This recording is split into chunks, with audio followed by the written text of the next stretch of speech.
Janasena BJP అందరూ అరవండి.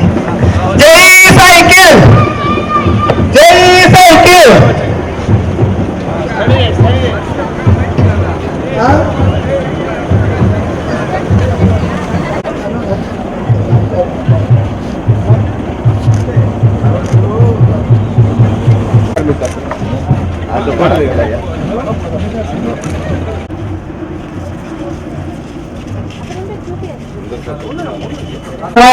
BJP ఉమ్మడి అభ్యర్థిగా డాక్టర్ పొంగూరు నారాయణ గారిని అభ్యర్థిగా స్థానికంగా ఉండే ఓటర్ మహాశైలకు విజ్ఞప్తి.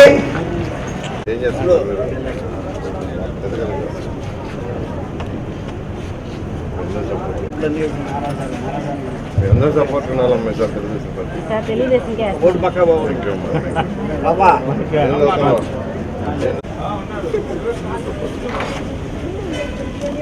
బాబురా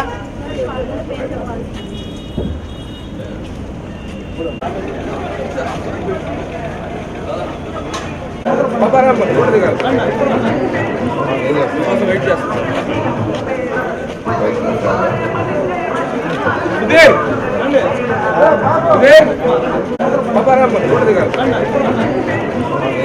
వెయిట్ చేస్తా.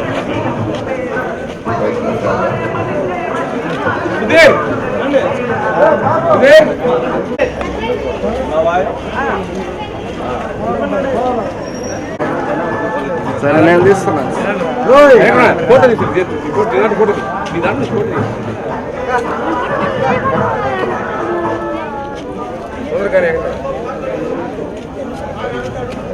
3వ డివిజన్లో డోర్ టు డోర్ ప్రచారం ప్రారంభించాం. 2014 నుంచి 19 దాకా తీసుకుంటే ఈ ఏరియా నేను వచ్చినప్పుడు శైలజ, అప్పుడు ఆమె కార్పొరేటరు, ఆమె రోడ్లు ఇక్కడంతా మట్టి రోడ్లు, అసలు నడవటానికి వీలు లేకుండా ఉండేవి. ఈ రోడ్లు ఏమంటే అప్పటికప్పుడు శాంక్షన్ చేసాం, ఆన్ ది స్పాట్ శాంక్షన్ చేసి అధికారులకి చెప్పాము, చక్కగా వేశారు.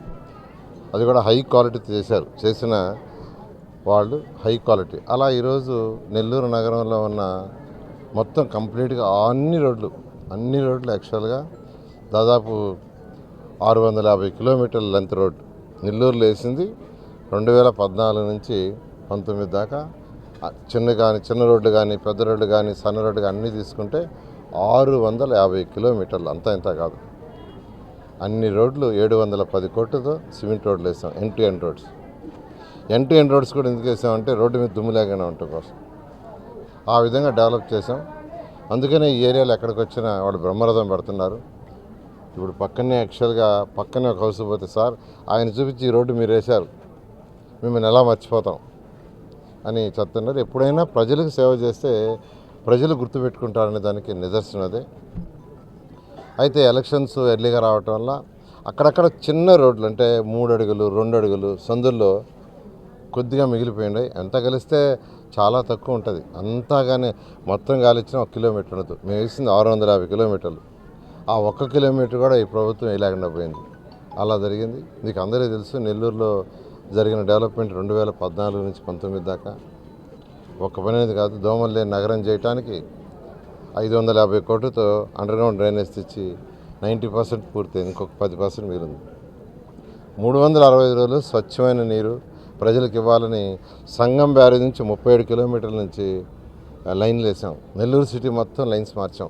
ఎందుకంటే 30 సంవత్సరాల క్రితం వేసిన లైన్స్ అవన్నీ తుప్పు పట్టి దాంట్లో నలకలు రావటం వల్ల మొత్తం మార్చాం. అది కూడా 10% మిగిలింది.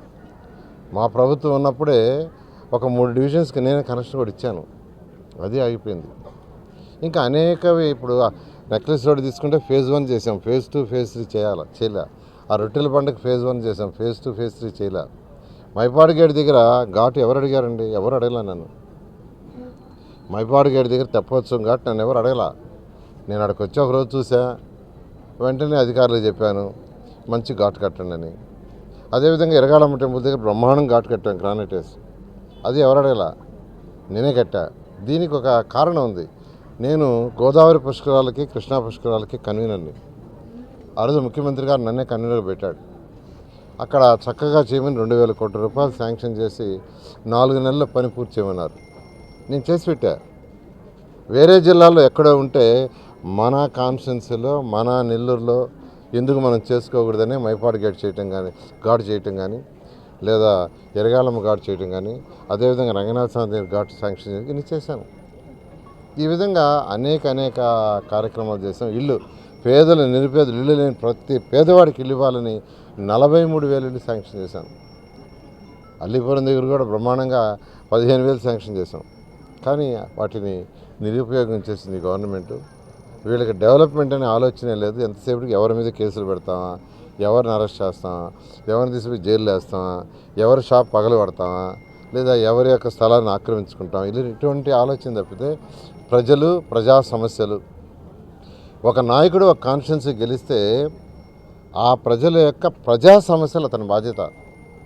ప్రజా సమస్యలు అంటే రోడ్లు, డ్రైన్స్, ఎలక్ట్రిసిటీ, ఇట్లా వాళ్ళకి ఇచ్చే సంక్షేమ కార్యక్రమాలు బాధ్యత. కానీ ఈ నాయకుడికి వీళ్ళు అసలు మర్చిపోయారు. అందువల్ల ఈరోజు ఈ రాష్ట్రం అధోగతి అయిపోయి, ఇదే కానీ జరిగితే, ఇదే విధంగా కంటిన్యూ అయితే యువతకు భవిష్యత్తు ఉండదు. నేను చెప్తున్నాను, ఇదే విధంగా ఇంకో 5 సంవత్సరాలు జరిగితే యువతకి రాబోయే 20-30 సంవత్సరాల భవిష్యత్తు ఉండదు. యువతకు భవిష్యత్తు ఉండాలంటే ఇండస్ట్రీస్ రావాలా. ఆ ఇండస్ట్రీస్ తేగలిగిన నాయకుడు ఒక్క నాయకుడు, ఆయనే చంద్రబాబు నాయుడు. ఈ రాష్ట్రంలో ఒకే ఒక నాయకుడు. ఆయన ఇతర దేశాల కంపెనీలకు పోయి వాళ్ళ దగ్గర కూర్చొని వాళ్ళతో మాట్లాడి, మీరు రండి, మీకేం కావాలి, ల్యాండ్ కావాలా, వాటర్ ఫెసిలిటీ కావాలా, ఎలక్ట్రిసిటీ కావాలా, రోడ్డు కావాలా, పర్మిషన్లు కావాలా, అన్నీ చేస్తామని వాళ్ళని రిక్వెస్ట్ చేసి యాక్చువల్గా చేయటం జరిగింది. అలాంటి నాయకుడు ఆ రోజు హైదరాబాద్లో మాదాపూర్లో ఒక్క బిల్డింగ్ కట్టారు, ఇది ఐటీకి. ఆ ఒక్క బిల్డింగ్ ఈరోజు 1000 బిల్డింగ్ అయిపోయినాయి. లక్షల మంది ఐటీలో ఈరోజు ఈ దేశంలో ఇతర దేశాల్లో చేస్తున్నారు. అలాంటి నాయకుడు. నేను అందరిని ఒకటే రిక్వెస్ట్ చేసేది, మీ అమూల్యమైన ఓటు ఈసారి తెలుగుదేశం పార్టీ ఎమ్మెల్యేగా నాకు, ఎంపీగా వేమిరెడ్డి ప్రభాకర్ రెడ్డికి వేయండి. ఆయన కేంద్రం నుంచి ఫండ్స్ తీసుకొస్తారు, నేను రాష్ట్రం నుంచి తీసుకొస్తాను. నెల్లూరుని ఒక మంచి స్మార్ట్ సిటీగా చేస్తామని తెలియజేస్తూ, నెల్లూరులో ఇల్లు లేని ప్రతి పేదవాళ్ళకి మీరు రాబడలే, నేనే పిలిచిస్తాను. నేను మళ్ళా చెప్తున్నాను, నెల్లూరులో ఇల్లు లేని ప్రతి పేదవారికి నేనే పిలిచిస్తానని మీ అమూల్యమైన ఓటు మా ఇద్దరు కేసు గెలిపించాలని కోరుకున్నాను. Thank you. యాక్చువల్ కొన్ని దగ్గర డోర్లు పీక్కొని వెళ్ళిపోయారు, కొన్ని దగ్గర విండోస్ పీక్కపోయారు. ఈ విధంగా జరిగినాయి. గవర్నమెంట్ ఎలా ఉంటుందంటే సిస్టమ్ వచ్చిన తర్వాత అన్నీ స్టడీ చేసి అధికారులను ఎస్టిమేషన్ ఇవ్వమంటాం. ఎస్టిమేషన్ ఏమేమి చేయాలో అంటే ఎవరికైతే హ్యాండ్ ఓవర్ చేయలేదో హ్యాండ్ ఓవర్ చేసే ముందు అన్నీ చేసేవాళ్ళకి ఇవ్వటం ప్రభుత్వం బాధ్యత. ఇల్లు కట్టాము, ఎత్తుకొని వెళ్ళిపోయారు, నువ్వు ఉండాల్సింది అంటాం తప్పు. ప్రజలకి హ్యాండ్ ఓవర్ చేసిన తర్వాత ఎత్తుకోపోతే అది ప్రభుత్వం బాధ్యత కాదు. హ్యాండ్ ఓవర్ చేయకముందు, వాళ్ళకి తాళాలు ఇవ్వకముందు ఏది ఉన్నా రిపేర్ చేసి ఇవ్వాల్సిన బాధ్యత ప్రభుత్వానికి. దానికి ప్రభుత్వం రాగానే చేసే ఇస్తాం. Okay, thank you.